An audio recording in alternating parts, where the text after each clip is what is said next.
Karantin inspektori tomonidan yuklarni yoki omborxonalarni nazorat qilingandan keyin uning qolida quyidagi materiallar to'planadi. 1. Nazorat vaqtida olingan qishloq xo'jaligi mahsulotlari va xom ashyolarning namunalari va begona otlarning uruklari. 2.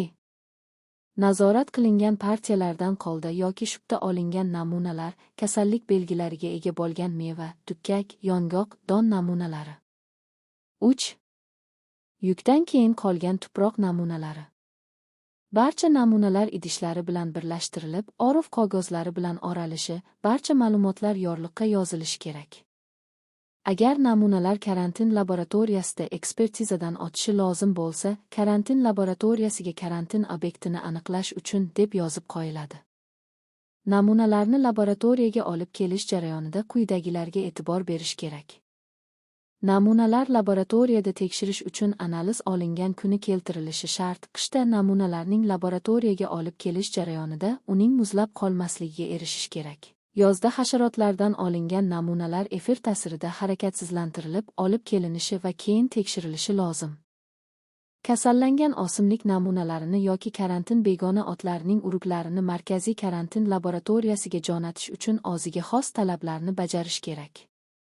Markaziy karantin laboratoriyasiga kasallangan va sog'lom o'simliklardan yigilgan uruklar, ildizlar, poyalar, qalamchalarni namunalarini mikologik va bakteriologik analiz uchun idishlarga joylash uchun ularni gerbariyasini tayyorlash, yorliq yozish va jo'natish malakasiga ega bo'lish kerak. Bunday analizlar uchun olinadigan namunalar kasallik belgilari yaxshi ifodalangan butun o'simlik yoki uning bir bo'lagi tanlab olinadi.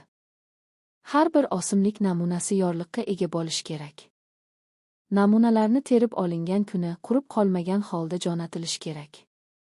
Buning uchun yigilgan o'simlik namunasi filtr qog'ozi orasida yaxshilab quritilishi, zamburug yoki bakteriya hosil qilingan belgilar yo'qolib ketmasligi yoki chirib ketmasligi kerak. Turli doglar bilan kasallangan gerbariylarni jo'natish juda oson, lekin meva, to'ganak, ildiz, poya va piyozboshlarni jo'natishda o'ziga xos qiyinchiliklar paydo bo'ladi. Bunday a'zolarning zararlangan, chirigan qismi qirqib olinib, doka bilan oraladi va shamolda quritiladi. Bunday namunalar torli yakka yog'och qirindisi ichiga solib bekitilgandan keyin jo'natiladi. Fitosanitar laboratoriya ekspertiza tashxislari. Laboratoriya ekspertizasi quyidagi tashxislarni o'z ichiga oladi. Entomologik, fitopatologik, virusologik, bakteriologik, gerbiologik va fitogelmintologik.